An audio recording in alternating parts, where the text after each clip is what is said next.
Nothing like starting the stream off with a couple of bum notes, right?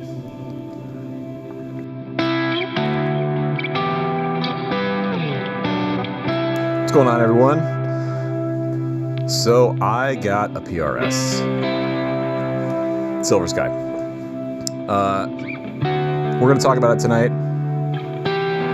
We're going to compare it to a few other sort of Strat options, including my Mayer Signature back here. Which doesn't get much, play these days. It's something I've had for a long time, but we'll talk about all that in a second. If you're just joining in, thank you for catching the stream live. If you're watching it on replay, as always, I like to know where people are tuning in from. So text in the chat. Sorry, don't text. I sound so old. Let me know in the chat where you're tuning in from. Also, shout out to people in the Discord. If you want to join the Discord, link is in the live chat and in the description. And dude, thank you to everyone who has joined the Discord server over the last week. It's really, really cool. The community that's growing over there is really rad. It's almost getting a little too niche. Like, we have too many channels, but everyone keeps requesting that we add stuff. I'm like, sure, that sounds cool. That sounds cool. So yeah, check out the Discord. Also, we're running a sale tonight. Fretboard Fundamentals Ultimate, my sort of flagship video music course, is on sale right now. Links are in the chat, in the description. And if you live in Chicago or in the Chicagoland area, this week I'm going to be at Fretboard Summit this coming weekend. So whether you're watching this on replay or you're watching it live, if you're in Chicago or around Chicago, come to Fretboard Summit. It is my favorite guitar event of the year. It's better than NAMM.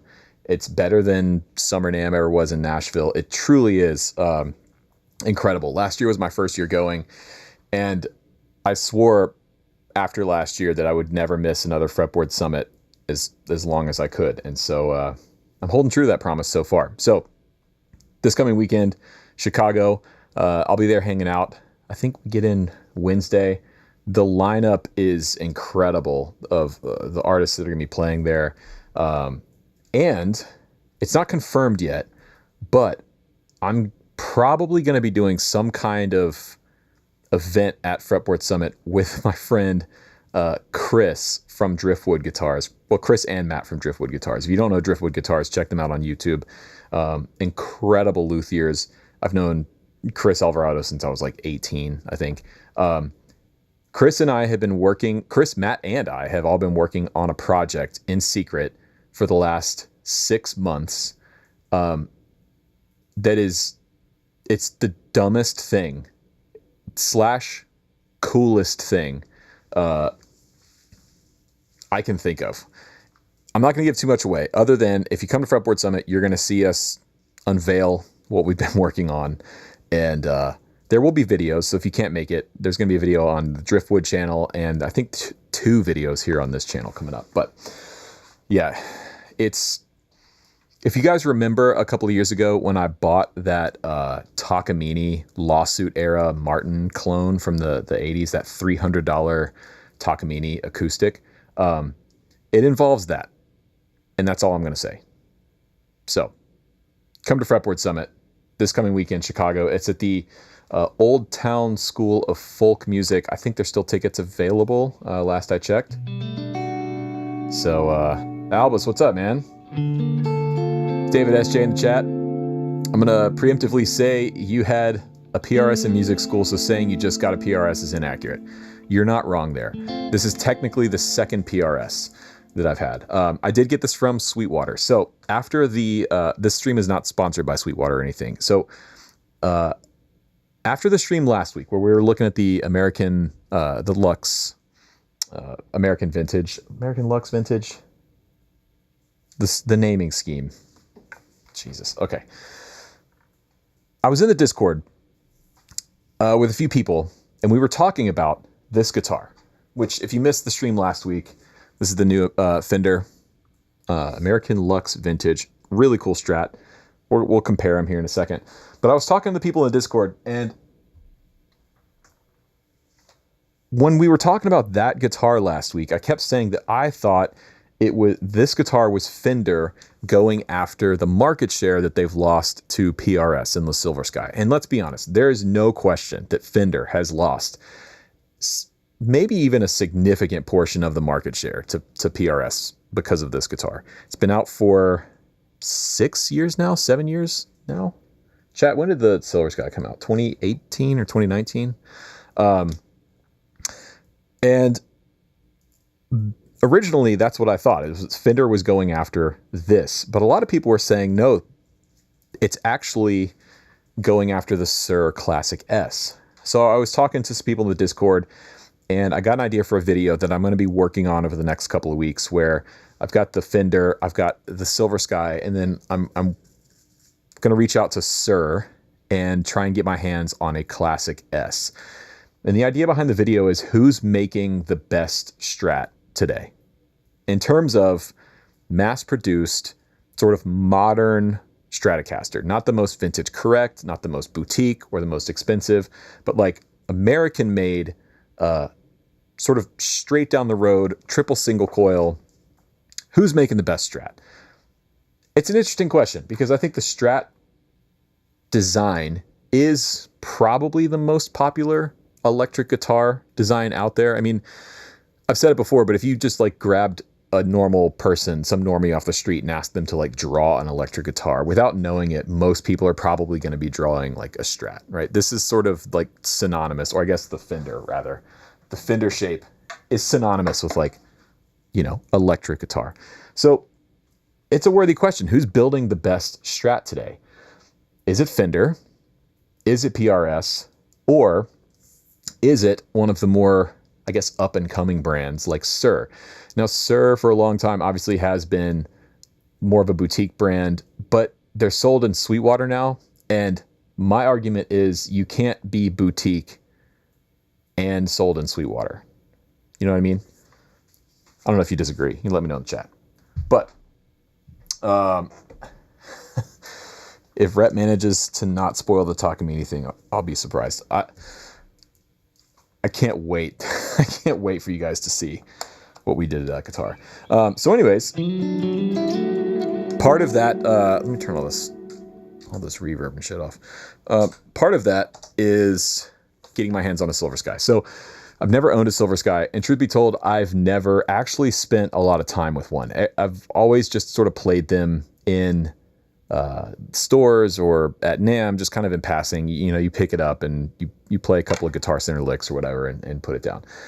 And so I wanted to spend some time with one, so I reached out to Sweetwater and asked them to send me this, which they graciously did. Again, this stream is not sponsored by Sweetwater or anything, but full transparency. And yeah, I'm going to spend some time with the Silver Sky. So tonight we're going to look at the Silver Sky. This is, again, my first, not first look at the Silver Sky. I've played them before, but first time really spending time with one. Gabriel, what's up, man? Silver Sky is a great guitar regardless of the brand, I think. Yes. So let's just hear what it sounds like. For reference, going into my pedal board, and then I've got the Rev D25 Joey Landreth combo amp down here. Let's see if I can switch to my action cam. It's kind of dark down there, but you can see it. Little Rev combo down there. Cool thing about that amp is it's fully tube driven, but right now I'm using the direct line out on the back, just a single XLR cable, and it's got the built-in 2 notes cab modeling in there. So what you're hearing is straight out of the back of the amp. The amp is silent in the room, but it's giving me the mic to cab sound. Where's that delay coming from? Oh, right there. Is that level okay? It feels quiet in my headphones.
Sounds like a Strat.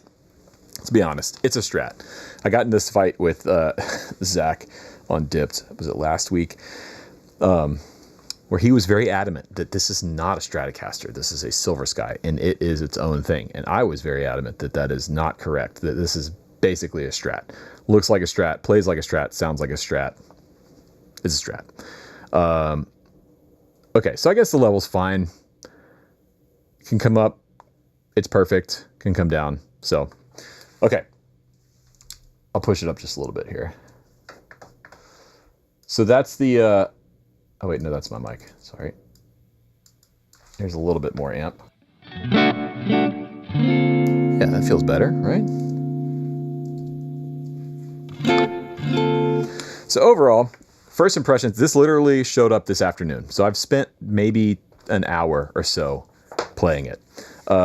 David, yeah, 25.5-inch scale, 3 single coils, it's a Strat. So initial impressions, I love the neck shape. It's big. It is the baseball bat neck, but it feels great. Feels really well balanced.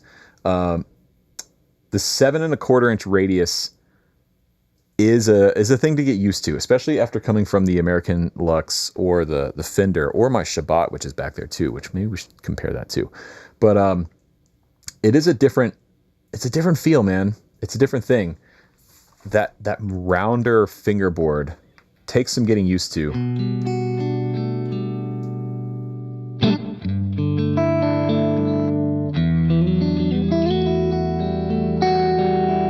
But the pickups sound good, you know? Maybe a little dark.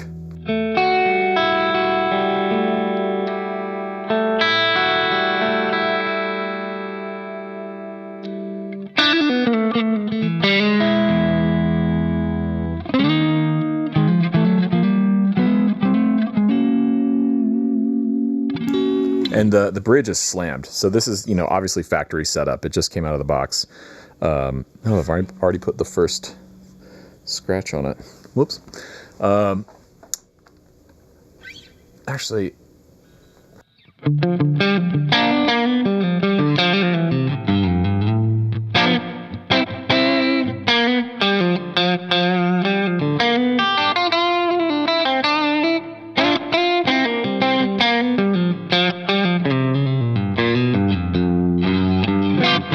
all right, let's hear the Fender. Because to me, right now, maybe it's just playing the different amp, but these pickups sound a little darker than these. The pickups yearn for the Tube Screamer. Yeah. Those are actually kind of mid-rangey sounding.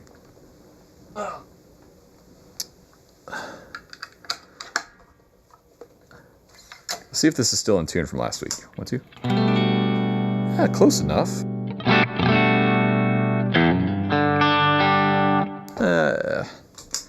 We could top it off a little bit. These strings are also about a week and a half old, played in, whereas the PRS are new. It's whatever was shipped on the guitar, so there's that.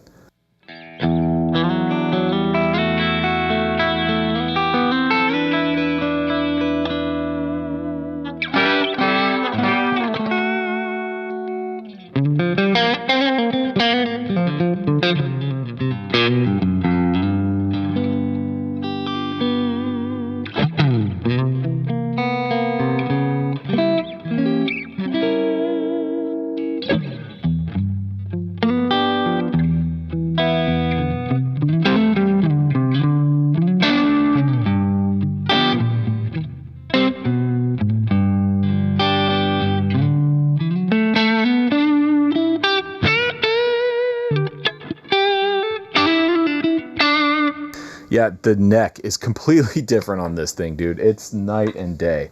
When you get to play guitars back to back like this, it can be kind of a rare thing, you know, out in the world to be able to play like the exact Fender you're looking at versus the exact PRS you're looking at. But dude, when you just get to play the two, one right after the other, the differences are obviously immediately noticeable.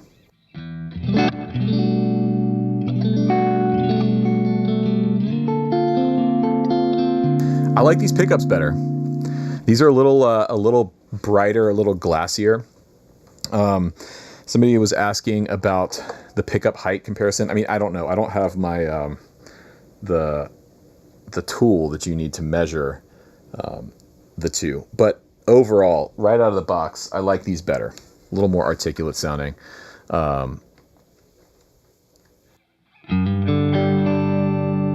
Especially that middle position.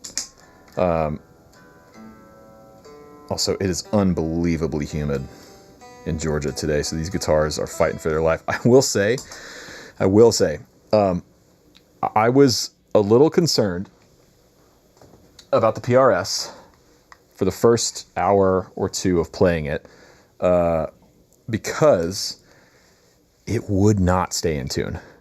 Like, even after stretching the strings out, getting, you know, like cycling the tremolo a bunch and playing it, trying to play it in, it was struggling. But right before I went live, it seems to have settled in. So I'm wondering if, because it got shipped today, it got unboxed today, it came from Fort Wayne, it was in the back of a trailer, a tractor trailer. It does need a setup. The action's a little high. So I'm thinking it probably was just the guitar kind of getting acclimated. It's pretty warm in this room because of all the equipment, and it is incredibly humid up here. So yeah, it did settle in. But it was touch and go there for a minute. Is the fingerboard on the PRS rolled? It does feel rolled. So far, my favorite thing about this guitar is the neck feel. I mean, it is dialed in. I don't love the super round radius. It does take a little getting used to. I don't typically play. I don't even know if I have a guitar with a 7 1/4 inch radius fretboard.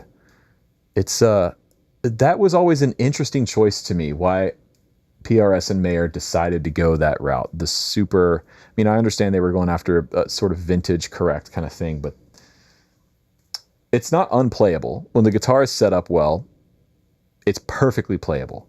But it does take getting used to, especially from coming from a more modern neck profile like what's on this Fender, the Ultralux Vintage. Again, this is supposedly the same neck and profile that's on the Ultra 2, which is their super modern Strat. So this is thin. It's actually a compound radius. It's what, 10 to 14, I want to say, on this one. So it gets really flat towards the heel here, and it's got stainless frets, which, stainless frets, man. Way to go. Is the body of this Silver Sky smaller? You know, I don't think so. They look about the same to me. So we'll go back to Silver Sky here. And then we'll play that for a bit, and then we'll pull the Mayer Strat out.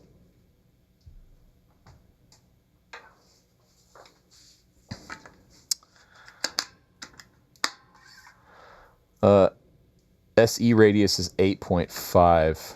Really? On the Silver Sky SE? Did not know that. Ben, do stainless steel frets feel or sound different? I think they mostly feel different. They feel wildly different. If you've never played them, stainless frets feel very smooth, very glassy, which is, I love them. Hey, Jonathan, what's up, man? You're going to be at Fretboard Summit, right, this week? I'm going to see you there. What day do you get in? So yeah, stainless frets, if you've never played them, they're much more durable than normal frets, so they'll last a lot longer. They're also incredibly smooth. They play great. Some people say they do sound different. Some people say they sound brighter. it's hard to tell. You would have to have the exact same guitar, same pickups, same fingerboard material. Your fingerboard does affect the sound of the guitar. Maple is brighter. Rosewood is darker.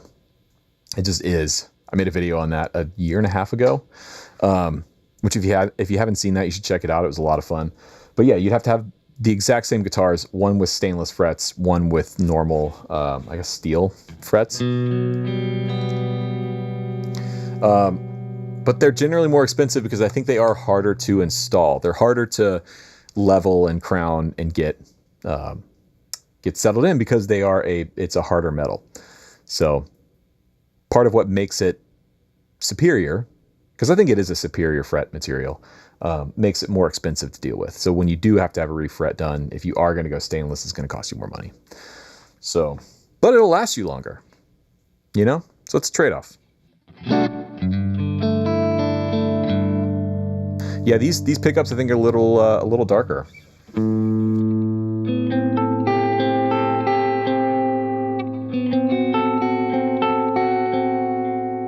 They don't sound bad at all.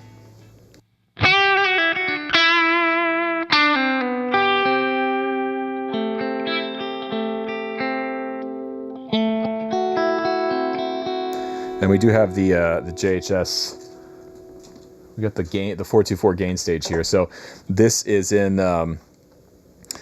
my pedal board actually has an effects loop on it. This is the board that XTS built for me last year. And so this is in the effects loop of the pedal board, which right now is in front of the amp.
John, what company makes this strap? It's beautiful. I got this in the Netherlands 2 years ago.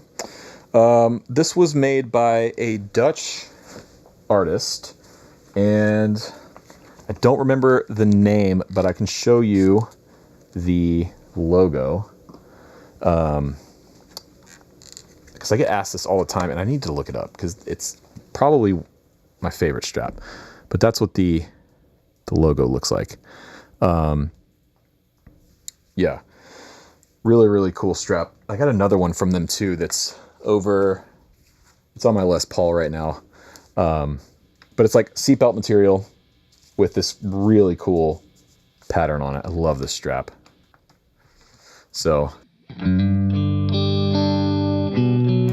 David, does the body / neck joint fall a fret higher on the Silver Sky? That's a really good question. Let's see. What do we have here? Oop.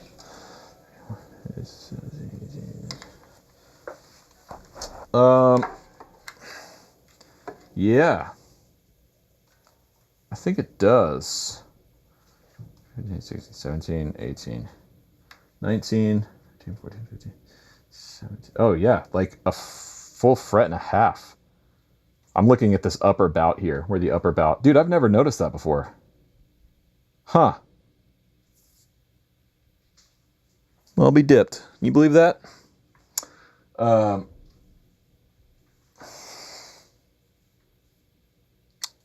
guess that is... Hold on. Chat, am I tripping balls here? Okay, look at this. What fret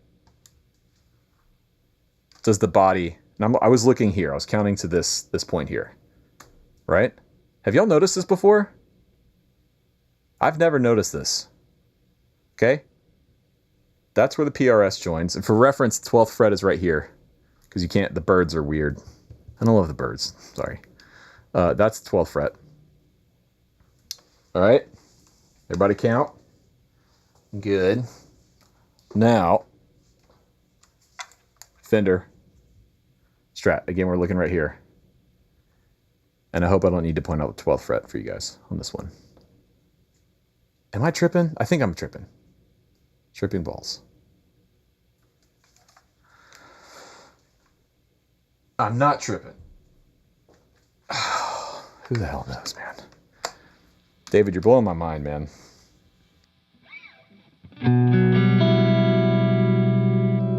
It's definitely more shallow on the Fender. Yeah, almost 2 frets. Okay, so then, hold on. Where is that coming from? Where is that coming from? Is the body shape? No.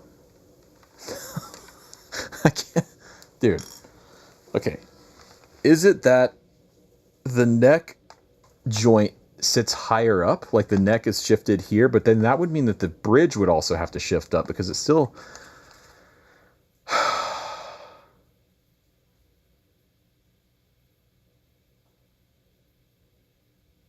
Maybe the body is smaller. Do I have a tape measure up here? I don't have a tape measure up here. How would we... Okay. I'm definitely going to ding both of these guitars, by the way. So if you're squeamish about that stuff, then look away. I mean, this is the dumbest way to try and compare this. Like, I need to measure it.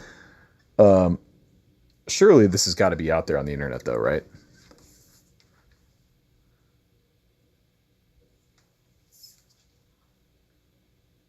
Scale length is shorter. Oh, is it? Yeah, okay, this is PRS scale, right? This is 25.5 versus...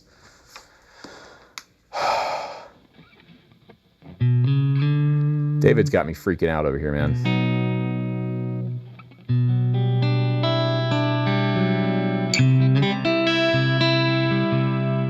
Deeper cuts for sure.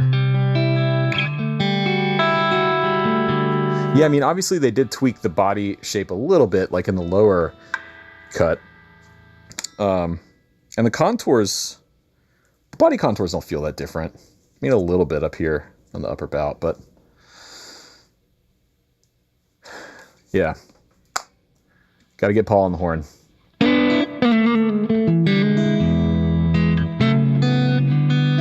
Cutaway hits lower on the PRS.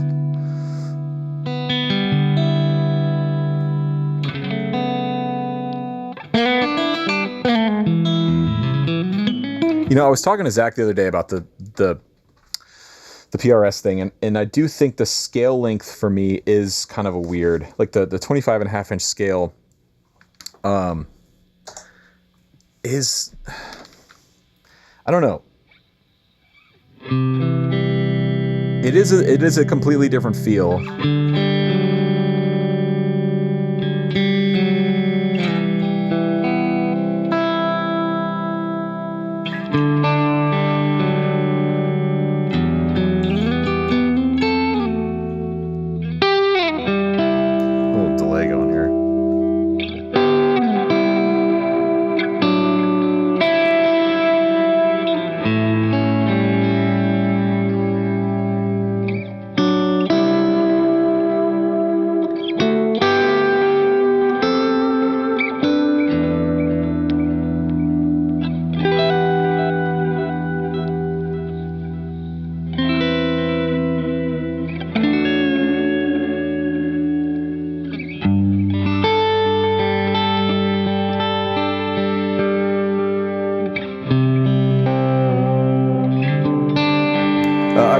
I've never had an NF53.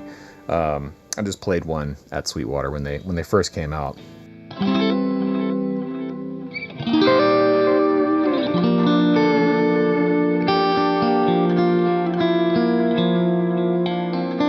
Yeah, Silver Sky is the same scale length as Fender. That's what I thought. But I know a traditional PRS scale length is in between Fender and Gibson. Yeah, so anyways, it's been out for a few years. This is not anything groundbreaking. But the thing is, having not spent time with one yet, I wanted to really kind of understand kind of the hype behind this guitar, because I do think it is arguably one of the most hyped electric guitars out there. Still waiting for the inevitable Wind Cries Mary. Well, I'm an E standard, so I don't think I would get demonetized.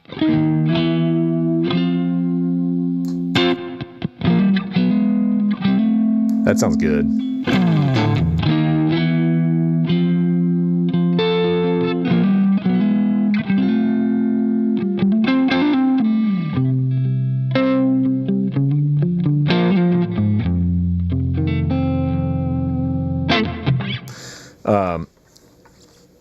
It is an incredibly hyped guitar. I think Mayer's association with it obviously has a lot to do with it, but also the fact that it's a PRS. PRS is quite the controversial brand with guitar players on the internet. I think with non-nerds, like normal people that play guitar who are not, you know, don't spend all their time on guitar YouTube or on Reddit or sub forums talking about this kind of stuff, PRS is not normally as, oh, thank you so much. PRS is not normally as, I'm just going to measure this upper bout here. Let's see, how do we, well, no, because I can't, okay, this is not going to be as helpful as I thought it was going to be. I don't think in the normal world, PRS is as controversial or talked about as it is in online guitar circles. I think this is strictly a symptom of terminal, being terminally online, like we all are. So how should I do this?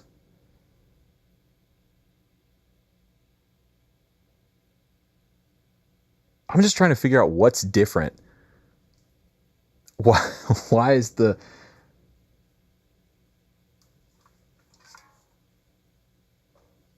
All right, I might have to save this for the actual video that we make on this. So, getting back to the video that I want to make, who's making the best Strat today? Is it Fender? Is it PRS? Is it another brand? A lot of people are saying Sir, the Classic S. I saw somebody in here say Kiesel. Does Kiesel make a straight ahead Strat?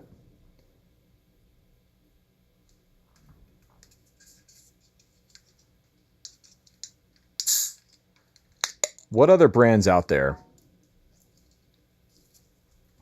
Yeah, Jonathan, we have Sir. I'm gonna get my hands on a Sir Classic S. But I'm talking about American-made sort of flagship model, not custom shop, not boutique, available at most major retailers. See, Tom Anderson, I think Tom Anderson is still on that more, Kiesel Delos. Tom Anderson is still in that more boutique range. They're not super, super boutique, but they are pretty...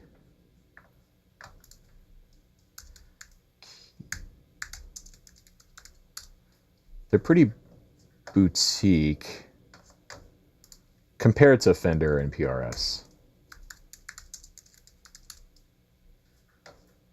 But G&L, we should definitely put G&L in there.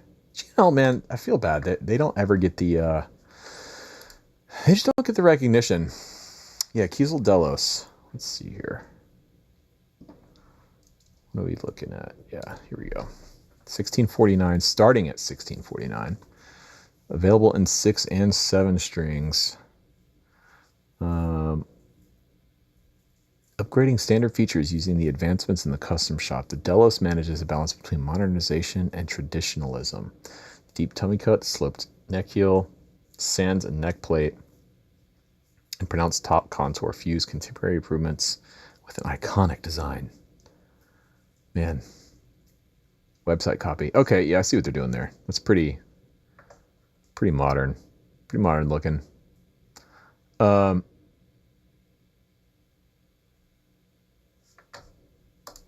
yeah, and that's starting at $16.49, so that's not a bad price. Ultralux Vintage, that one's $28.49. This Silver Sky that I'm playing here retails at $27.49, so $100 more for the Fender. And then the Sir Classic S is another grand more, just about. And so that's the other question, like, that I don't know, because like the PRS, I've not spent a lot of time playing Sir, other than occasionally in the store. Is the Sir $1,000 better? It's hard to judge. Again, we get into that sort of once we start talking about worth, how much is a guitar worth? That's completely subjective. You know, to some people, $3,700 is not that much money, and sure, it's worth it. To other people, they would never spend more than $1,000 on a guitar. And I think both are equally valid. There's no wrong answer there. Steven, iconic LSL, exotic, Ibanez, and Charvel. So yes, other than Ibanez and Charvel, iconic, LSL, exotic, Shabbat, these are all boutique brands. And to me, I'm focused on like big manufacturers, stuff that you can easily find. You can't easily find LSL, iconic, exotic, you know. It really does come down to, even Ibanez and Charvel are a little harder to find in terms of you walk into any Guitar Center, any big box music store, and they've got them hanging on the wall. Fender, definitely. PRS, definitely. Sir, maybe. So,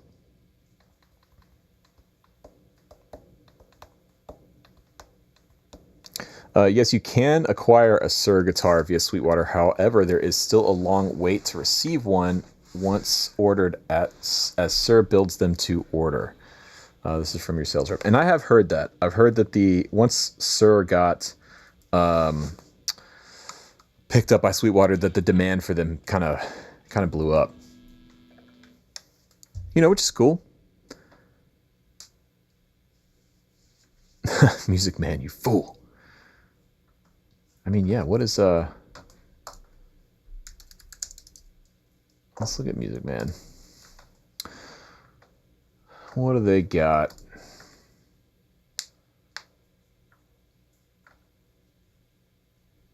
What is their model that's like, did they have a, oh yeah, here we go.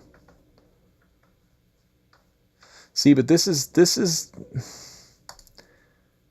I don't know, man. That's a pretty goofy looking shape.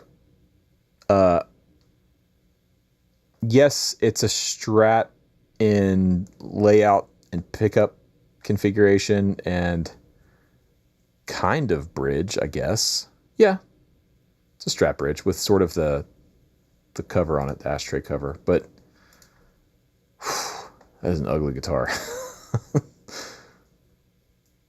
Sorry, Ernie Ball, but damn. And it's active. I don't know, man. That's just not a good looking shape. It's Strat-ish. Yeah. That's the Looney Tunes Strat shape. Oh, man. Yeah, the Albert Lee, you're right. That is much more... Well, that's not Strat looking at all, but Albert Lee's cool as hell. This guitar is rad. Did they still do a triple single coil version? Did they ever do one, or am I misremembering? Is this Mandela effect? They definitely did a Strat layout version of this, right? I remember when I was in music school, one of my teachers had one. It was the first time I'd seen Ernie Ball guitar. But see, even that though, we're getting beyond the bounds of Strat. Even if it is a triple single coil, it's not a Strat to me. It's got to look like a Strat to be a Strat. All right, let's see. Let's open it up for some questions. Do a little Q&A time here. If you're just joining us, join the Discord. Links in the description. We're also doing a sale on Fretboard Fundamentals Ultimate. The link is being dropped in the live chat and down in the description. And another plug for Fretboard Summit. If you're going to be in Chicago this coming weekend or around Chicago, come out to Fretboard Summit. The lineup is insane.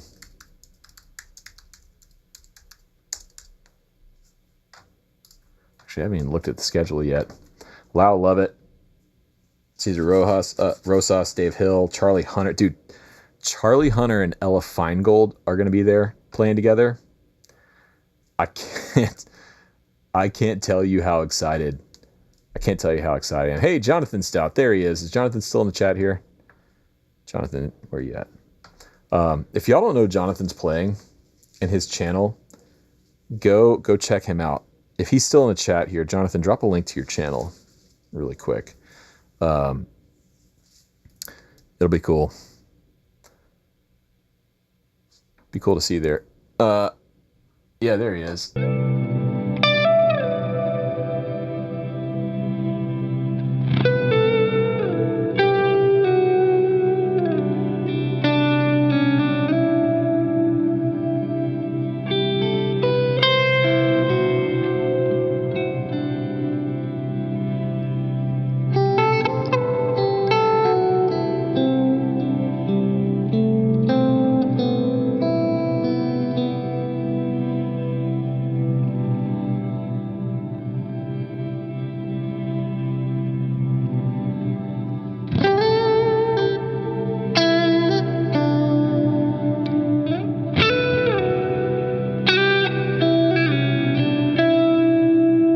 Oh, am I back? Stream froze, and I'm back. Are we back? Man, okay. It was the mood. It was the vibes from the mood that did it. Bog, appreciate the top chat, man. Opinion on brown protein, killer. I have had one for a few years now. That is I think that's a future classic, overdrive. To me, it's a really good option for, in terms of like pedal board real estate and versatility, bang for your buck. It's really, really, really good. They're not cheap. They're pretty expensive, but damn, they sound good. Really, really, really good.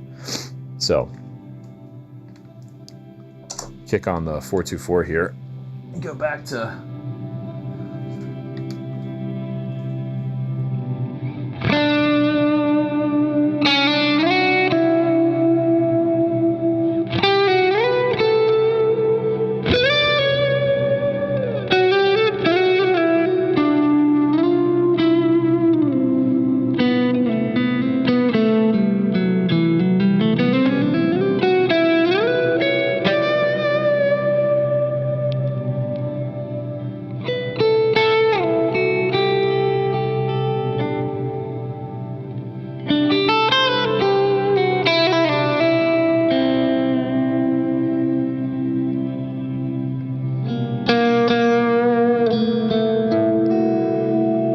people always complain about the PRS headstock on the Silver Sky, and I dig it.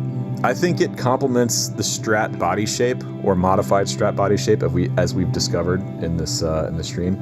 I think it fits this body shape incredibly well, and I've always liked the PRS headstock, and I like that they reversed it here. They may have done some other changes to it. I don't know. I mean, as we've discovered tonight, there's some odd things going on with the shape of this guitar.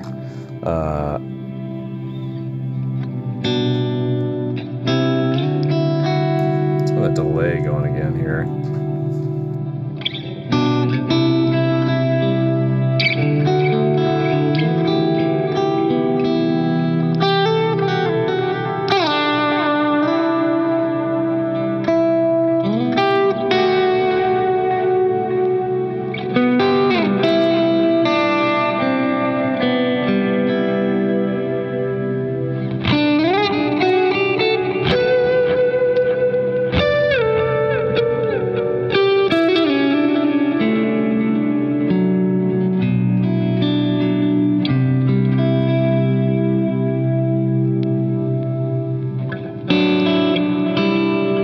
Now let's go to the Mayer Strat. I'm going to keep this sound up.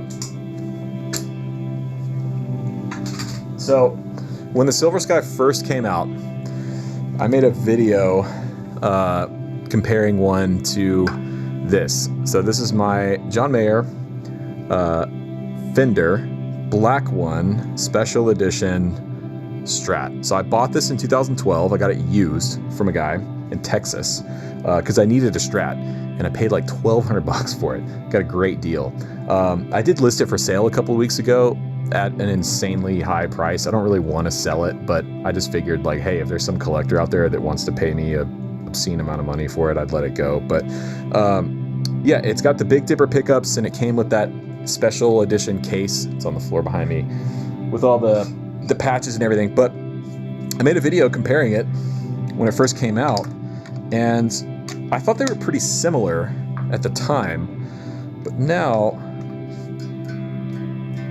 hey, it's still in tune. Let's go. Let's see how they sound.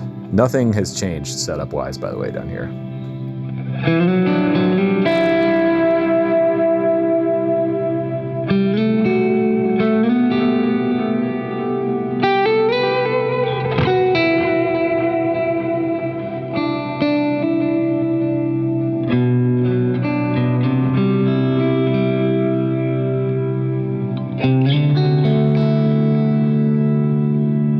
Clipping somewhere.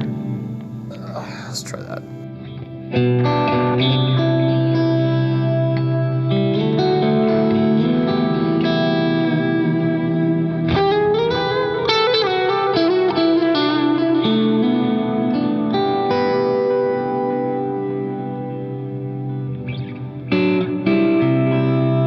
I think the pickups do sound relatively similar. These are a little darker than the Fender, the Ultralux.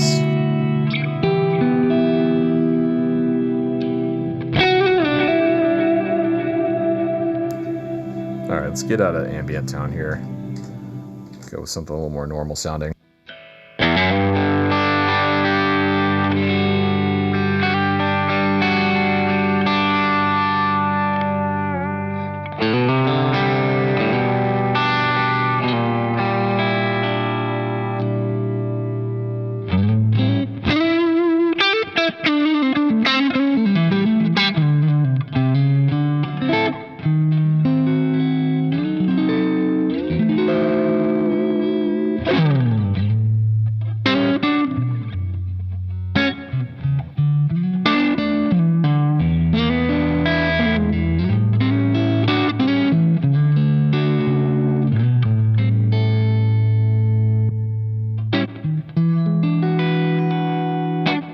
The Big Dippers to me, oh no, my output jack is going bad, I think.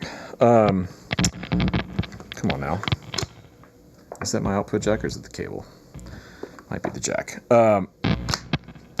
They're super mid-scooped, which was Mayer's whole thing, right? Like the...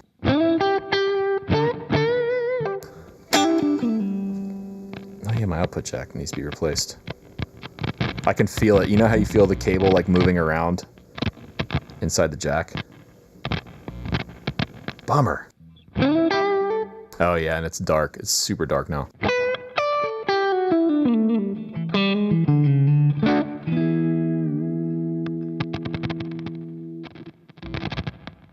Maybe it just needs a little deoxit. Well, that's a bummer. Yeah, I never have gotten on super well with the Big Dippers.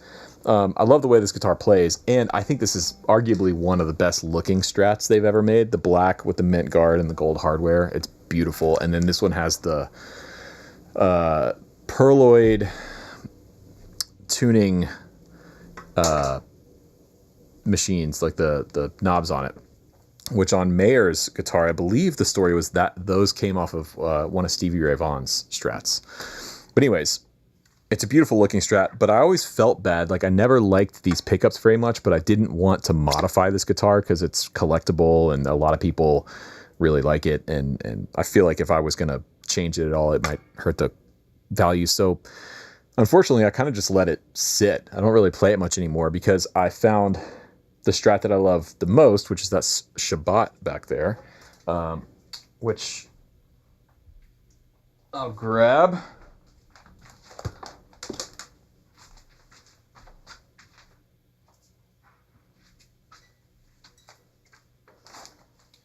So this one I bought at NAMM from Avi.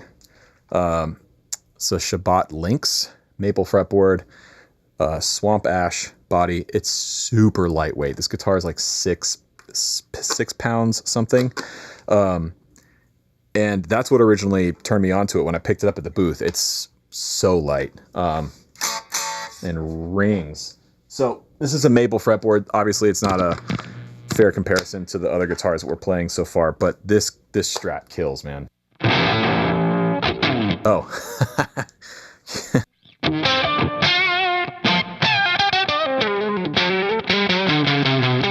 Turns out whenever you play this guitar, you automatically get an octave.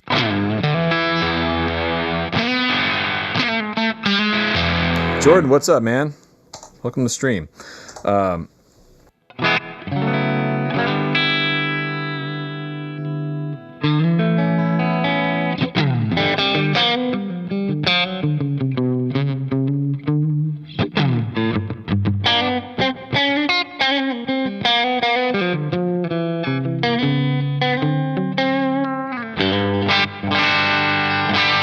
Like that bridge, man. Oof, I love it.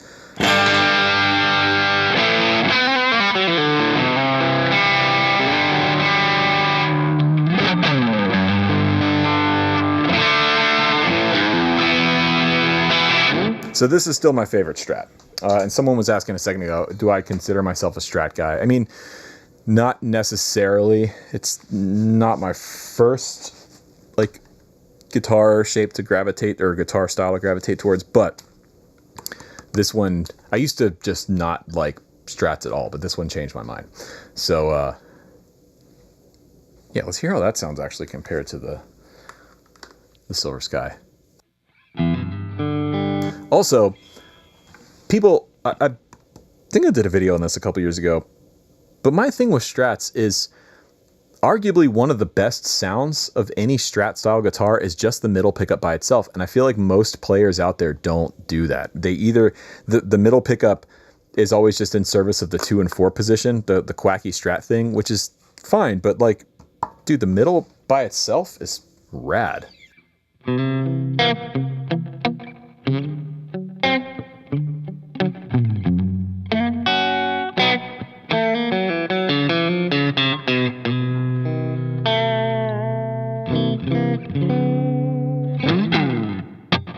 Okay, I'll be honest with you. I don't know where that reverb's coming from. Is it the amp? Oh yeah, okay, that's the amp's reverb. Got it. I was looking at my board, like there's nothing on my board. Where's that reverb coming from?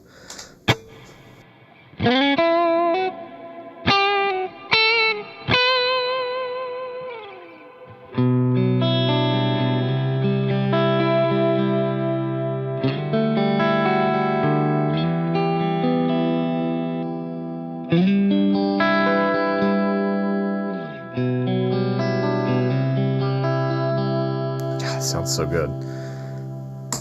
Let's go to the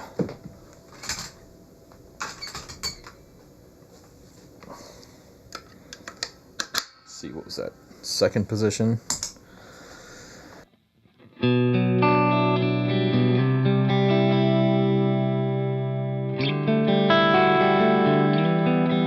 These pickups are so much darker, man.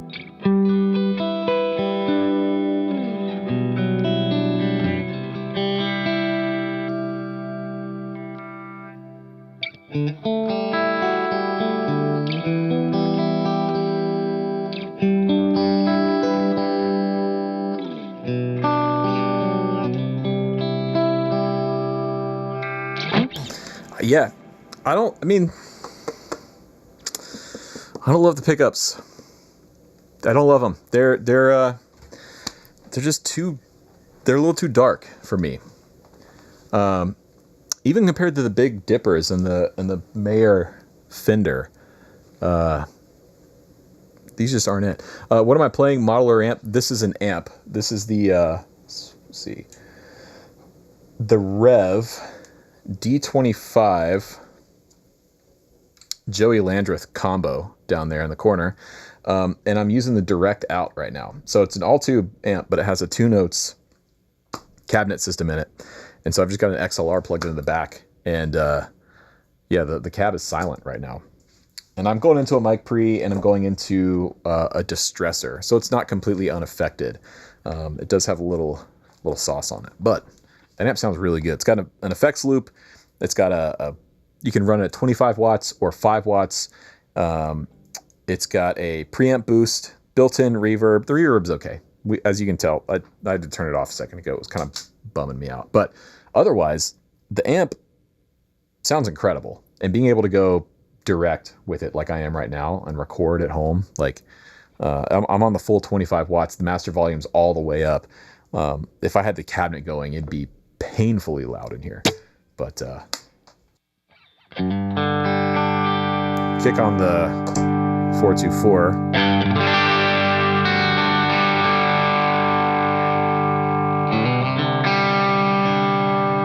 See, now I like that, but check it out. What I've got going on here is I'm adding a lot of that high end back in that I'm missing from the pickup.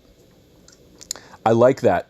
I want to hear, like with a Strat bridge position, I want the brightness to come through. I want to be able to hear the pick on the string, right? So this is without the JHS. There's nothing on the board here. Yeah, so this is just the guitar and the amp.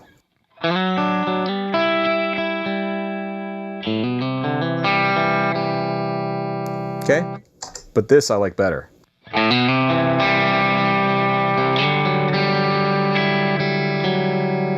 See what I mean? Like you can hear the pick on the string.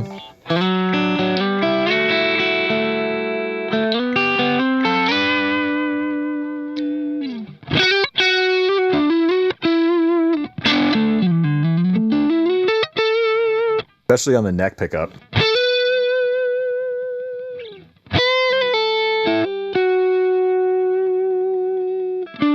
Hey, Corey, what's up, man? Are you flying to Chicago right now? Corey's going to be at Fretboard Summit this week. Very excited to hang with him and Eli. God, talk about a guy that can play the guitar. Corey Congilio. If y'all don't know Corey's playing, you're missing out. Yeah, so to me, I think his pickups are just too dark.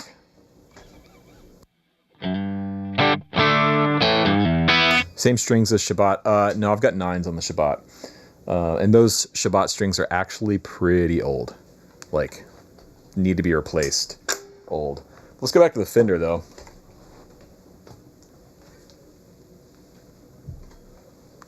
It's a, what do you call it? Like a cornucopia? Is that the thing that the Pilgrims had, apparently?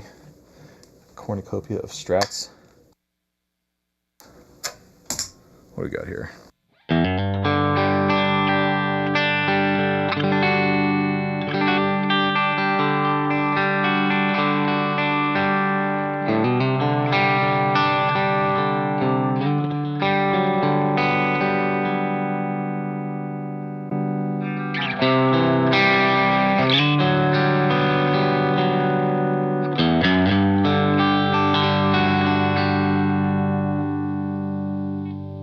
The John Mayer Strat and the Silver Sky sound almost identical. And that's what I think you're right. And that's what I remember from like 6 years ago or whenever the Silver Sky came out, and I compared those two guitars. It's like, my initial take back then was, Mayer left Fender because the deal fell apart for whatever reason, and went to PRS and took his signature Strat over there and said, Paul, just build me this. Now I think, knowing how things unfolded, there was obviously more that went into it than just that, but they do sound very similar. And that makes sense, right? Like he had dialed in what he wanted with Fender, and would he have left Fender if everything had continued going well? Who knows? Would he have gone to PRS or someone else? Who knows? So yeah, I mean, I think it makes sense that the two guitars sound at least very, very similar. Now, playing wise, they feel very different. The neck shape and neck profile, and obviously the fingerboard radius on the two guitars is so different. So they feel very different to play, but sonically, just listening, they're very close.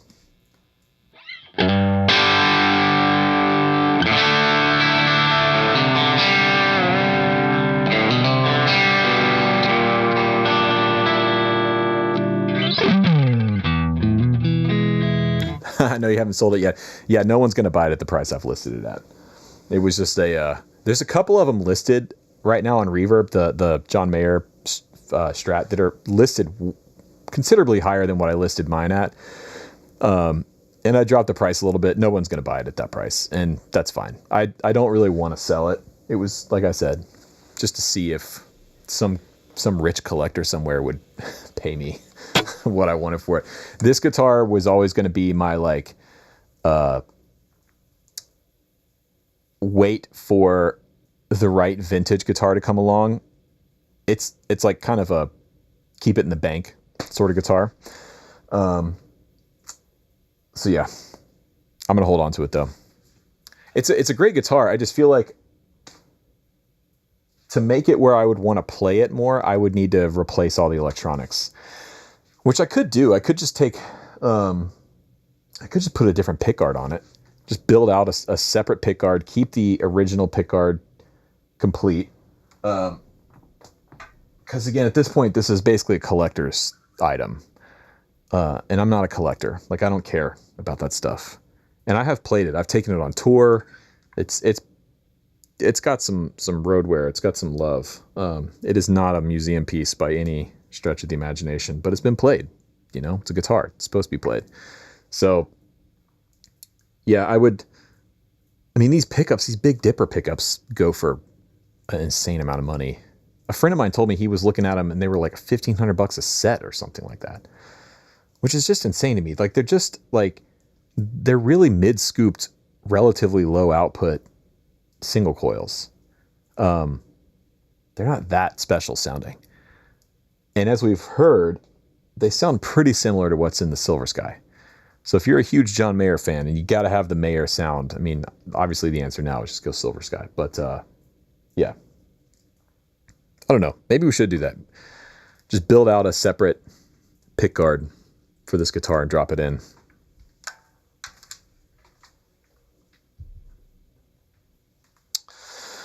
Let's see what's going on in the chat here.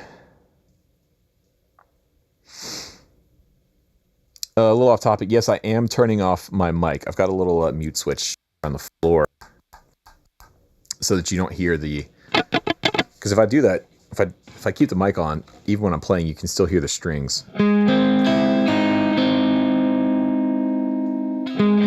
Versus...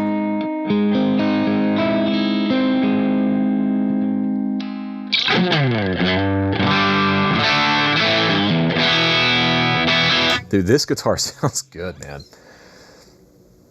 This Fender. If you're just joining us, this is the American Ultralux Vintage from the stream last week.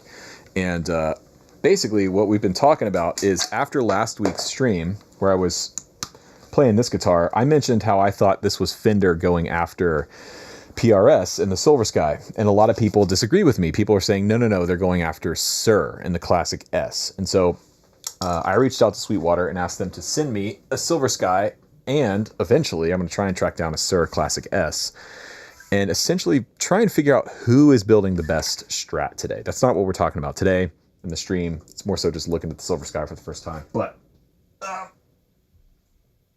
that Fender and this Silver Sky are within $100 of each other. And right now, if it were my money, if I was shopping and I'm sitting in the store playing these two guitars, that Strat, this sounds great.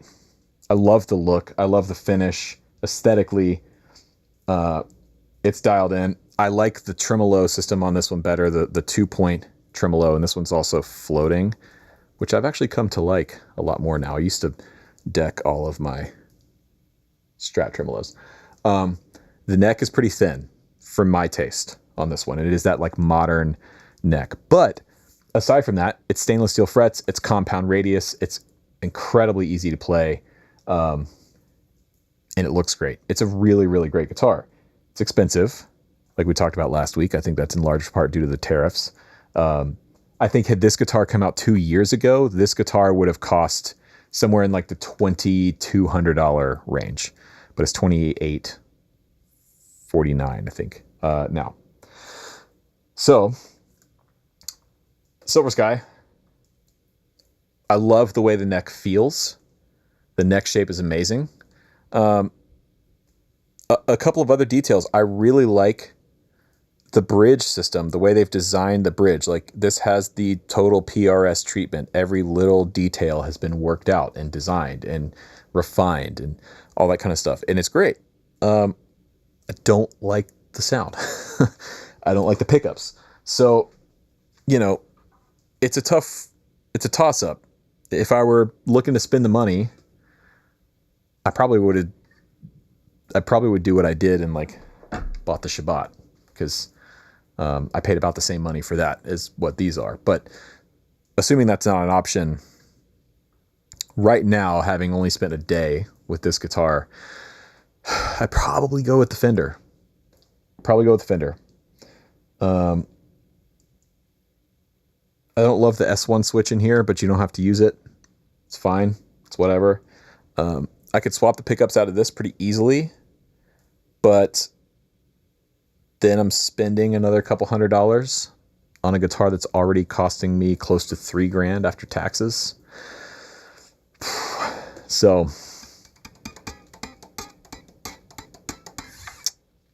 yeah. Ugh. I don't know. What do you think? Has anyone in the chat, have you had the chance to play the new Ultra Luxe Vintage American? What the hell is this thing called again? American Ultra Luxe Vintage. I'm glad they put it on the back of the guitar, because the naming scheme is getting so frustrating. And here's the other thing about Fender. I think they're shooting themselves in the foot long term with all of these different Strat options, or just all these different lines, right? So let's do this. Let's go back to Sweetwater here, and let's look up Stratocaster, and let's just sort by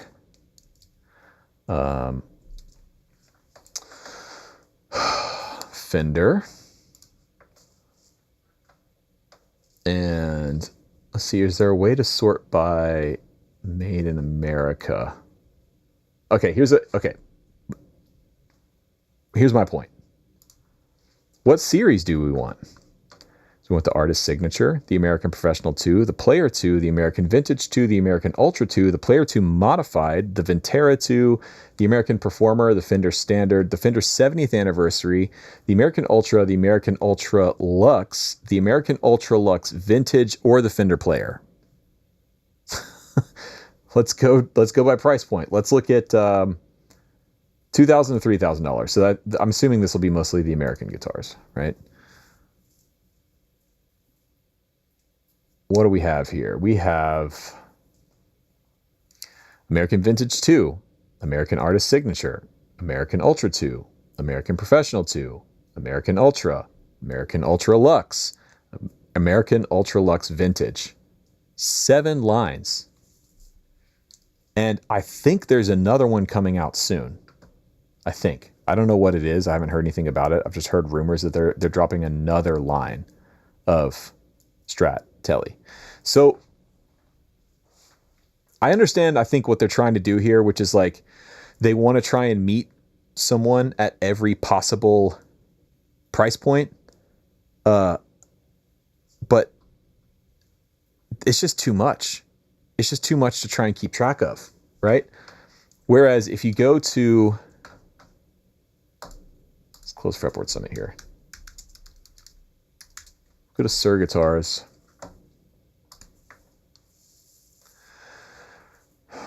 It's actually a nice landing page there. Okay, let's go to Classic S. Oh, you got 3 options here. Classic S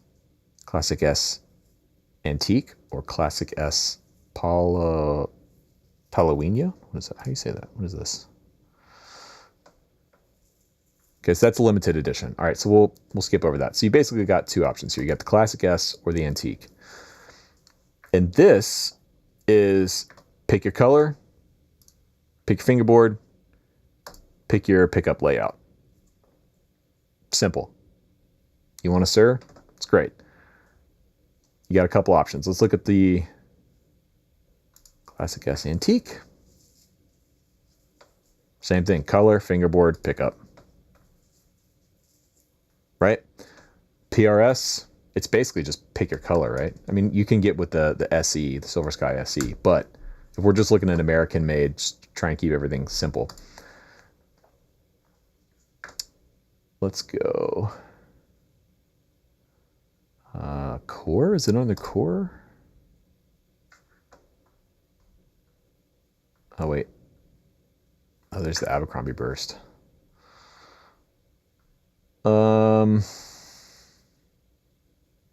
Where's the Silver Sky?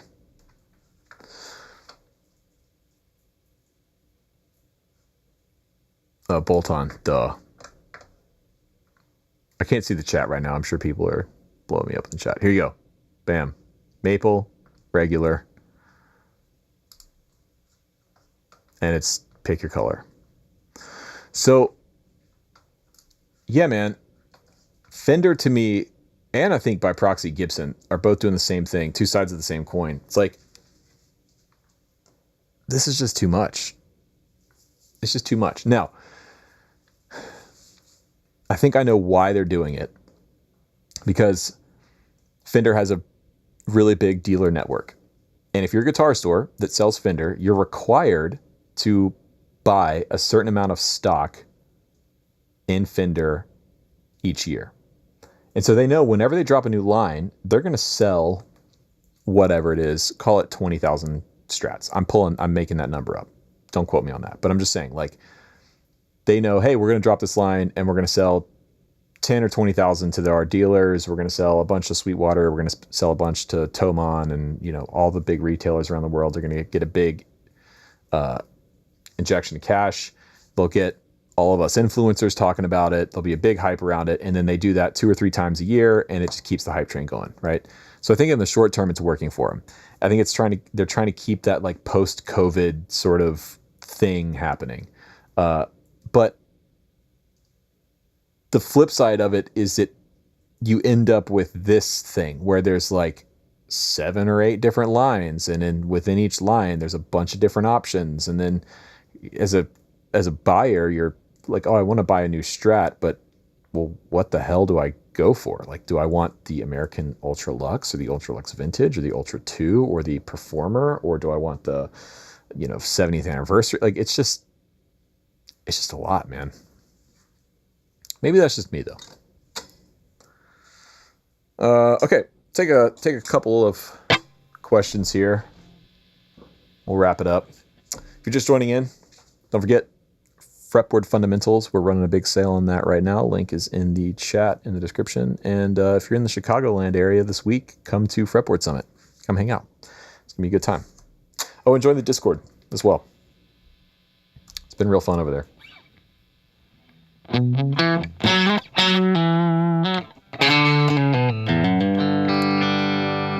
This is the innovation capitalism promised us. Yeah. This is late stage capitalism at its finest. David, did I ever get that Les Paul back? Okay, I've gotten a bunch of questions about this. So, no. The Les Paul saga ended in tragedy. So I was talking to the buyer for months. The guy is an absolute nightmare to deal with. I've been buying and selling gear online for years. And other than 1 or 2 times, I've never had a bad experience as a buyer or a seller. This is the worst experience I've ever had. Messaging with him, like trying to negotiate a price, trying to like, hey, how can I PayPal, Venmo, Zelle, like he wouldn't do any of that. Even though when he bought the guitar from me, he paid me via PayPal. He wouldn't do any of that stuff. So anyways, we went back and forth. for like 3 months and finally settled on a price and a time and a day to meet. And the morning I was set to go meet him, we were going to meet halfway up in Tennessee because he was driving down from Kentucky. And he wanted cash. And I didn't feel comfortable carrying that much cash around with me. I don't like it.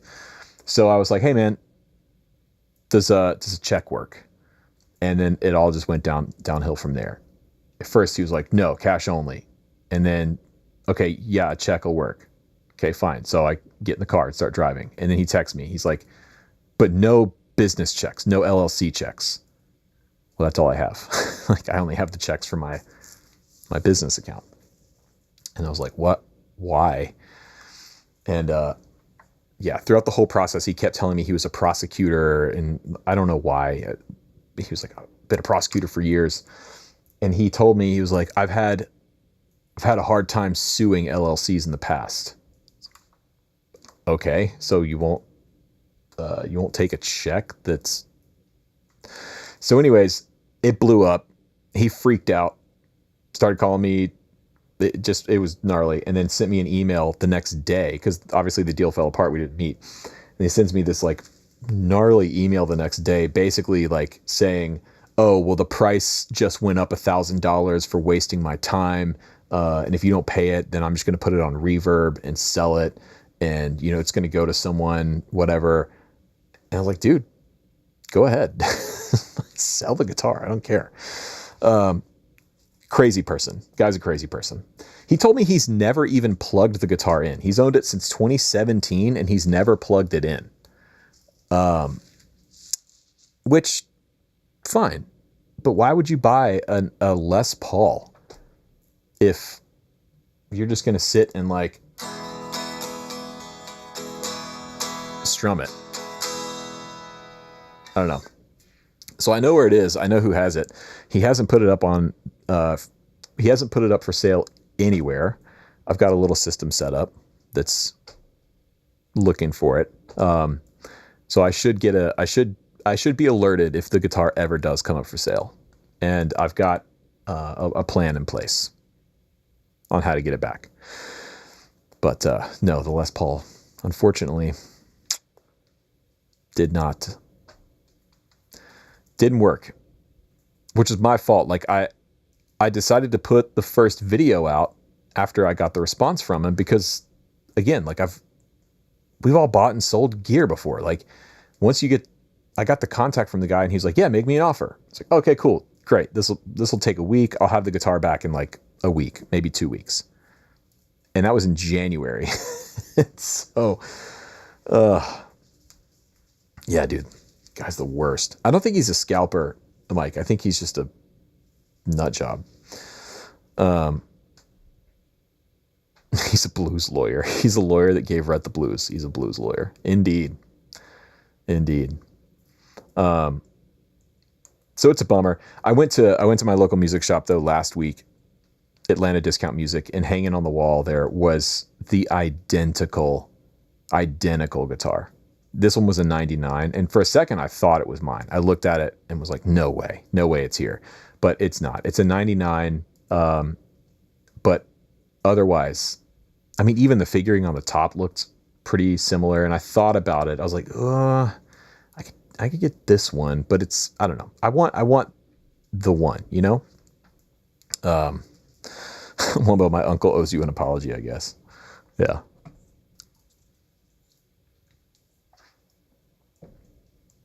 It was one of those things, man. It was just like, it's just unreasonable.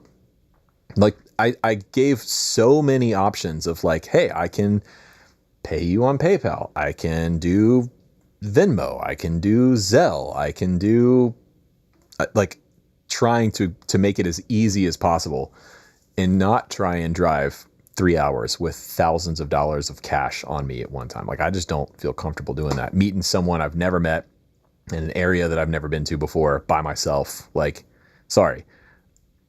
I don't think that's an unreasonable thing to be weary of. But he won't take an LLC check because he's not good at suing LLCs.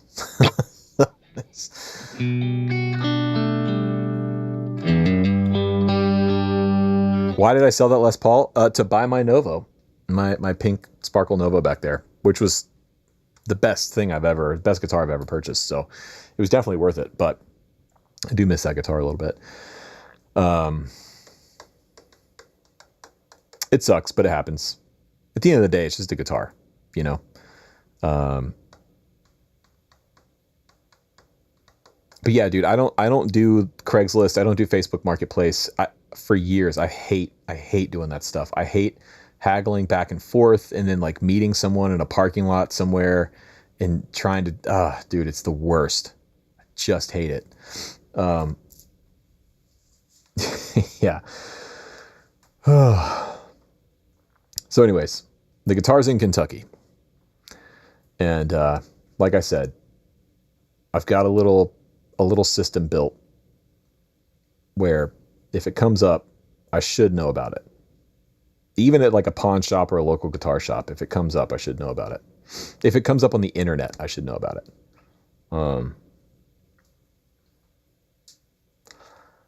What about my studio? Man, the studio build is stalled. We, earlier this year, we found we've got some water intrusion issues and we've got some electrical issues, and it's an uphill battle.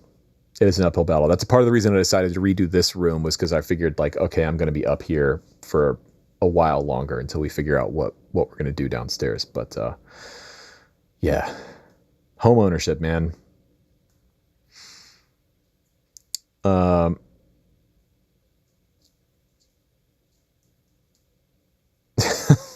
how you get skin suited. Yeah, dude. Reverb is turned into a marketplace. People, strangers always want to come to my house just to look at it. No, man, I don't do that. In fact, I just sold a bunch of gear last week. I had to clear out some space, and I put local pickup on there, but I've never had anybody like, you know, you always ship stuff on Reverb. At least that's my experience. And yeah, I don't know. It's not my thing. Some people love it. A friend of mine from growing up, he loves being out there and like haggling with people and doing the Craigslist deals and stuff. It's not my thing.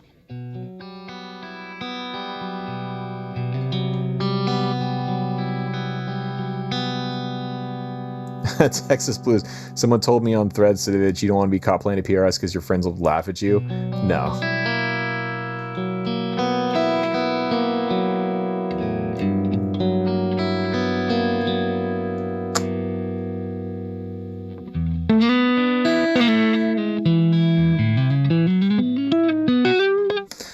Six string, appreciate that, man. Yeah, thank you. Appreciate the kind words. The new paint in the room looks amazing on video. Thank you. This is not sponsored. There's a company I found, Tilly and I found on TikTok of all places, called what's the paint called? Tilly, she's in the chat. The color is called Palace Ink. I remember that. I don't remember the name of the company, but they do, you order it online and then they ship the paint to you. And the colors they have are incredible. Like really, really cool stuff. Stuff that you don't see at like Home Depot or Lowe's or whatever. Mason, what's up, man? Tonester, that's it. Yeah, Tonester paints, not sponsored. I paid full price. It's expensive paint, but it's really, really nice. And the colors they have are so, so cool. This one's called Palace Ink. And little pro tip, if you're going to paint a room to film in, do the matte finish. Don't do any of like the eggshell or anything reflective, or else you'll get like, it'll be really shiny. Like you see up there on the wall. So yeah. Thank you for the shout out to Lincoln, Nebraska on Threads the other day. Yep, for sure. So what is the Mayer sound? What about it makes it a specific sound with the darker pickups? Kevin asks. Well, I think specifically with the Big Dipper pickups and by proxy, these pickups, they're pretty mid scooped. Like if we'll go to the middle position here, and again, nothing's on the board here. Oh wait, let me turn off the pedal. So now this is just amp.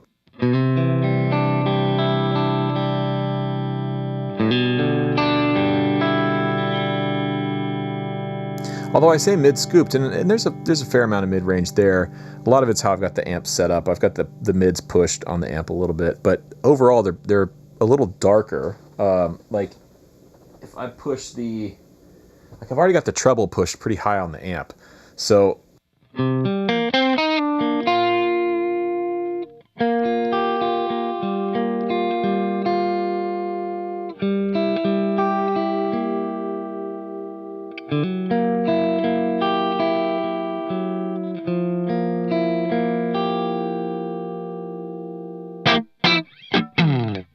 So yeah, compared to the Shabbat, which to me this is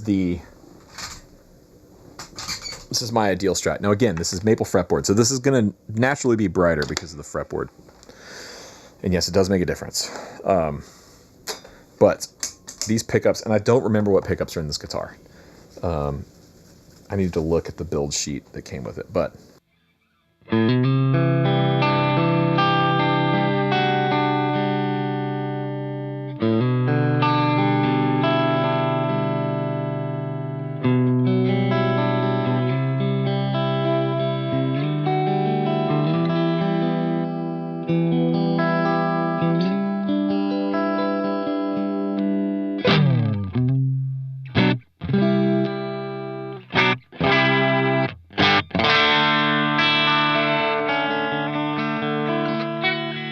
And it does not make a difference. It does, dude. I made a video a year and a half ago. If you haven't seen it, go watch it. 100% fingerboard material sounds different. And I know this is getting into the whole Tonewood debate. I don't care. I tested it. We got a Strat and 3 necks, all Fender necks. It was an American Vintage 2, so it was a rosewood fingerboard. And then we had a maple fingerboard and then a roasted maple fingerboard. And I had all 3 necks. Everything was the same. I even kept the strings. Didn't change the strings. We played everything. And the crazy part was my former production assistant, Chris, was still here. And we were shooting that video downstairs. And we got done recording the rosewood board. And we swapped the necks out. And it had been like 20 minutes or so had passed. We swapped the necks out and I sat down to start playing and just unplugged. Just started like, you know, doing that. And Chris from across the room looked up and he goes, "That's brighter. That's snappier." It just unplugged. Like you could hear it immediately. And sure enough, we recorded all 3, went back, looked at the audio files, looked at the wave files, compared them, listened to them. It's brighter. Maple's brighter. It just is. So, yeah. Joel, thanks for the top chat, man. Any more backstage journal episodes? Also, how about a video on the genius of Andy Fairweather Low, especially his playing with Clapton? I don't know Andy's playing. I will I'll check that out. Any backstage journal episodes?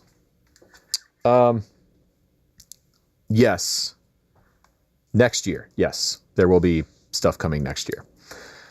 That's all I can say at the moment. But yeah, that series should get resurrected early next year.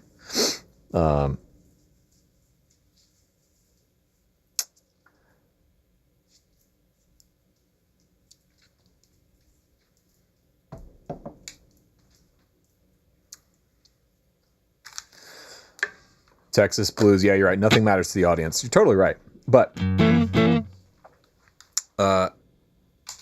saying that it does make a difference, just to me is factually incorrect. Does it matter? No, but there is a difference.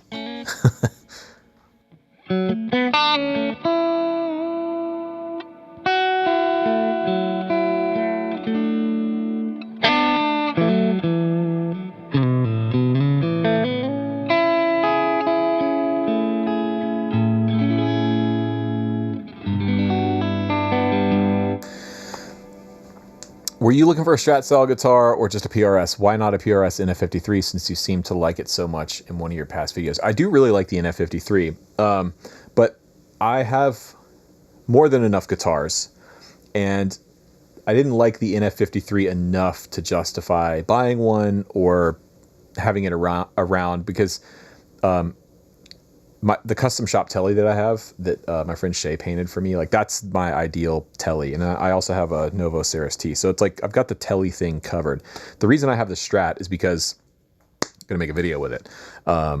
Sorry, the Silver Sky rather, which is a Strat, for being honest. It's because I'm going to use it to make a video.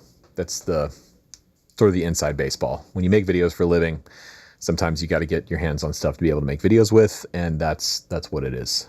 It's cool.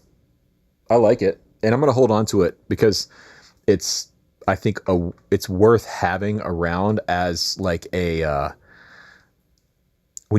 this is a really weird job to do for a living. And so what I've learned is there's certain pieces of gear that you want to have around to be able to make videos with. So like I've got a Squire Strat downstairs. I don't play it, but I've got one so that if and when I need to use it in a video, it's available. And it's come in handy. And same thing like this, like a PRS Silver Sky. It's a well-known enough and talked about guitar, and people have, it's something you should have an opinion on, I guess is what I'm saying. So yeah, it's something to have around for content purposes. John, thanks for the top chat, man. What are your opinions on tuning Strats to E versus E flat? I think all Strats sound better in E flat. Let's do it with the Silver Sky.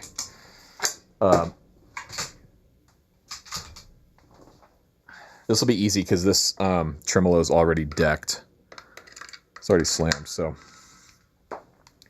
And it should actually help drop the action a little bit, which will be nice. If it were up to me, I feel like most guitars sound better tuned down. Strats, I think, sound great tuned down a half step. And other guitars, like a Telly in D standard, or a Les Paul in D standard, sounds amazing.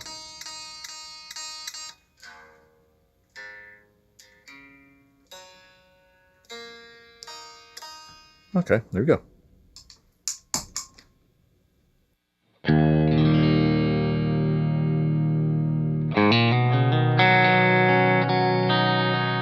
That just sounds better, man.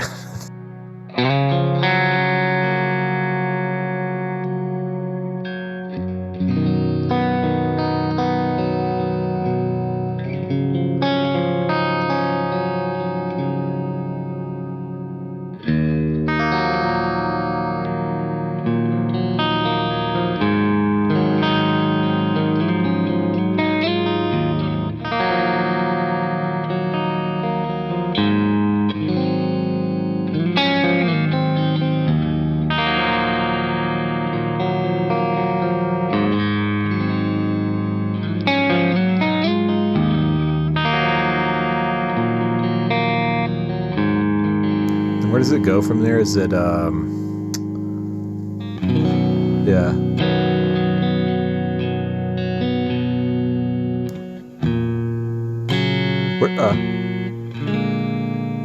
I don't remember the rest of the song, but case in point though, like I've been playing, what, an hour and a half now on stream? We should probably wrap it up soon, but I haven't played that all night. I haven't thought to play that all night. And then as soon as I go down a half step, the first thing I want to hear is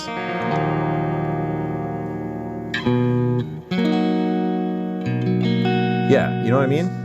It just sounds better.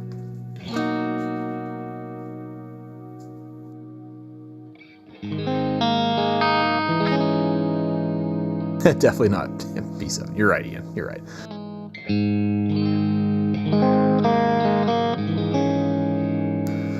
Lithium Man, appreciate the top chat, man. It says, I think the NF3 SE, sorry, might be what you wanted the Silver Sky to be, a PRS version of the Strat and not just a copy. Yeah, you might be right. You might be right. But again, this is an exercise in curiosity. Who's building the best Strat today of the big brands, the big manufacturers? Which means we should probably we definitely should get a G&L in.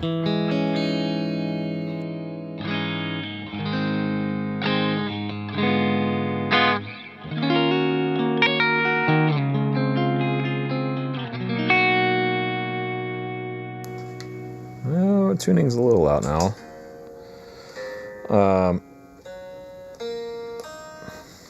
I'm gonna try this. If the stream does get demonetized, we'll all know why.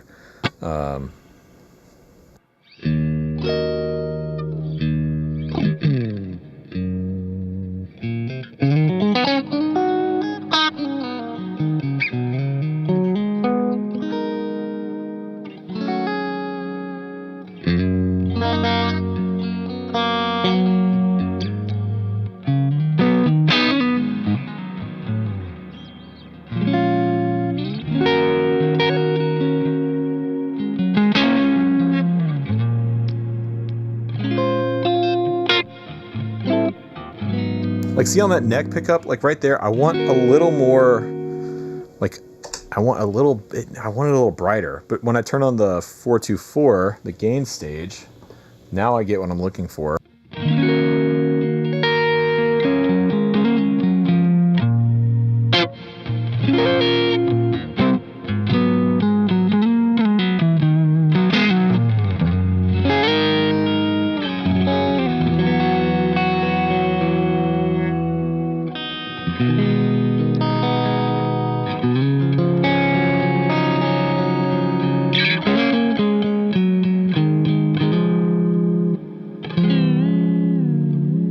Lighten up that tremolo spring too. It's really, oh yeah, it's got 4 springs on it. That's why.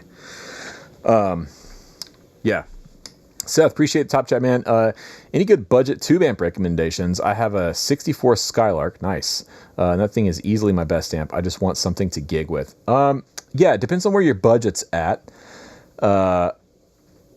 That's when people say budget, everyone has a different term or a different range for that. So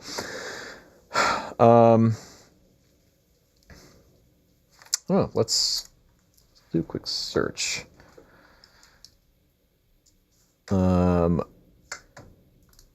Search by category, amps. Let's go with amp heads, because I think you could do all right, let's see. 750 to 1,000. Let's see. Oh, I know a really good option. Let's see. Oh, yes. Perfect. Dude, if you're looking for something with some gain, the MiG 50, this amp rules. It's criminally underrated, and at $800 brand new, it's so good. Now, this may not be what you're looking for. It's got good cleans though. It's pretty versatile. It's 50 watts, high headrooms. It's the Sovtech kind of thing. But dude, this amp rips for $800. I am really, wow, appreciate the Scotch fund, man. Thank you very much. That is that will get put to good use. I don't think I've got any good single malt at the moment. So yeah, Sovtech or the Electro Harmonix MiG 50 is rad for $800. The Victory stuff is really good too. I've had a few of these over the years. Let's see here. Let's look at. I had the Sheriff 22. Oops. 3 amps. And the copper is good too. The copper is like the Vox. Yeah. 14.99, 13.99. Where are Kraken 9.99? I don't know the Kraken. I haven't played this one. But anyway, this line of Victory, they're like smaller. Heads are great, and you know, effects loop, multiple cab options. and I'm a fan of amp heads with cabinets rather than combos most of the time. I think they're more versatile, and especially if you get some kind of load box or DI situation, you can play them at home more easily. Otherwise, you got to go with an amp like the Rev that I'm playing here, which is a killer amp. This would make a really great gigging amp around town. And it's 1900. So again, depending on what your budget is, and you may have said it in the chat. Let me see if I can catch up with the chat here. Seth, did Seth say what his budget is? Gary Novak, appreciate the top chat, man. Thank you very much. PRS 20 watt, am right? Yep, that's great. Also the PRS, the DGT 15. This is another killer amp. And this is going to bring up the guitar, but here we go. David Grissom, $1,700 for head and cab, man. Not bad. And this is a killer gigging amp. Killer gigging amp. Sounds great. Takes pedals really well. A lot of tonal options. Can be a little overwhelming if you're somewhat new to the tube amp world. But I made a video with this one like a year or two ago, or whenever it came out, talking about how to dial in different amp sounds. Really, really cool amp. So, yeah.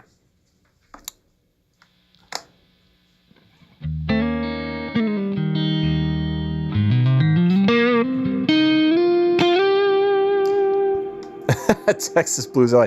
Wouldn't it be funny if I had a tab open that was a Google search for how to upscale my YouTube shorts with AI? Yeah, dude, the whole thing's a conspiracy. I've been upscaling all these shorts out here.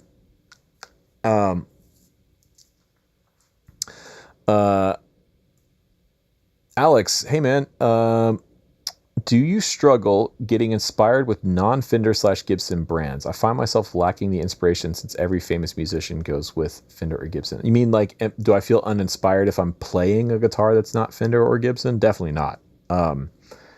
I play lots of guitars that are not Fender and Gibson.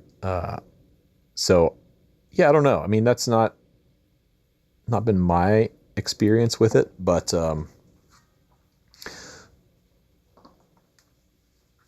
there's just so many options out there now, man. I've said it so many times over the years, but we truly do live in a golden age of guitars, you know?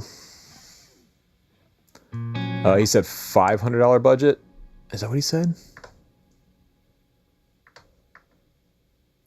Well, sorry, Seth, if that's way outside of your budget. I did not see your answer. And you've got a 64 Skylark. Like, that's cool. Definitely not very high headroom. Like, the Skylark is not a super giggable amp. Arthur, what's my ideal one guitar to do it all model? A 335. A 335 or a Tele. But for me, a 335, for sure. I think a 335 is the greatest electric guitar ever designed. I know a lot of people disagree. People will say Strat, they'll say Les Paul, they'll say Tele, whatever. I love all those guitars, but truly, if I could only have one guitar for the rest of my life that wasn't the Novo, because it's got the sentimental value and stuff now, but just guitar design, 335. If you've ever played a vintage one, you know, like 59 to 64, that range, people call them burst killers because they're better. they sound better. They sound better than the Les Pauls, the burst Les Pauls, at least the ones that I've played. And they are considerably less expensive. But yeah, John, appreciate Top Chat, man. Did you ever try the new Fender Ultra Lux with WE versus Silver Sky? Yeah, we were playing the two compared to each other. I'm not sure what you mean by with / Am I dumb? Why don't I understand what he's saying there? Yeah, we were comparing them. We were shooting them out. In fact, we can do it real quick here. Dave, appreciate the top chat, man.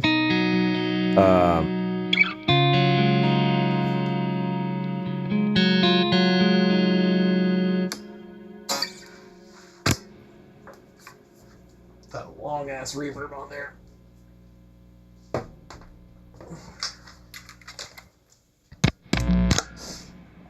So what was I on? Middle. Oh yeah, I forgot we put that one in E flat.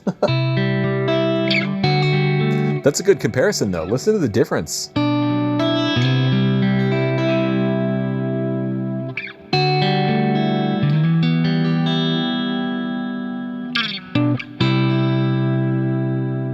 Lithium, appreciate that, man. You say the 345 is the best. I mean, yeah, we're splitting hairs there kind of at that point, but the semi-hollow Gibson design with the PAF humbucker, that's the one for me, man.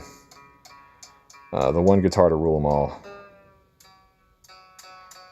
Now this is going to be tougher to tune because this is, the bridge is floating here, so it's going to take a minute. Oh yeah, damn.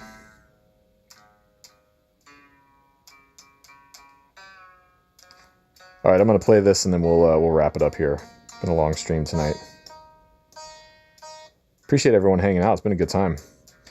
I'm going to try and get back to doing these every week. You know, every Monday or Tuesday. People in the Discord were saying that weekdays usually work better for them for live streams versus weekend, which was surprising to hear, actually. But, you know, that's what's cool about the Discord. You just get to actually hang out and talk to people and learn this kind of stuff. All right, here we go. Here is...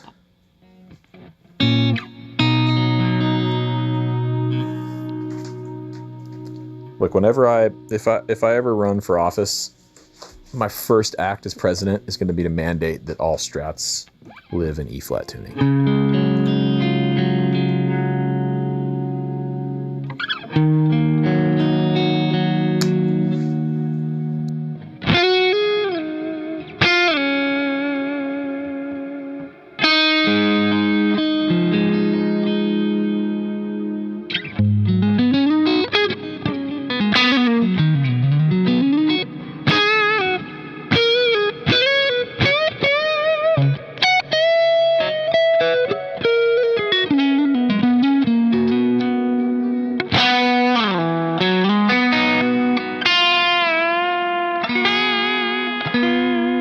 Yeah, just better.